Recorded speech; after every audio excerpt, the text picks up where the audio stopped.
Have you ever listened to a new podcast and the guest doesn't introduce themselves or doesn't explain what the podcast is actually going to be about? And I've heard podcasts where the interviewer or the host has said, "Hey, welcome back." And I remember thinking, but this is the first time I've listened. Why am I coming back? This is not my comeback. When you're releasing each episode, you should be thinking to yourself, this could potentially be the first time that someone is ever listening to my podcast. Yeah. Don't assume that whoever's listening has listened from episode 1.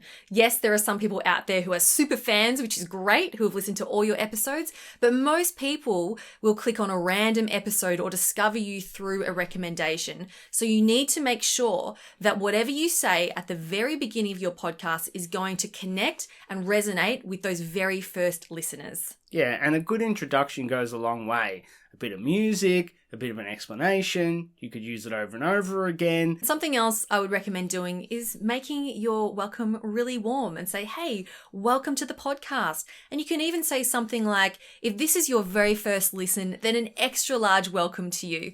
And then maybe spend a little bit of time explaining the podcast. You don't have to do that every single episode, but it's nice to pop that in every now and again in case you are getting those first listeners there.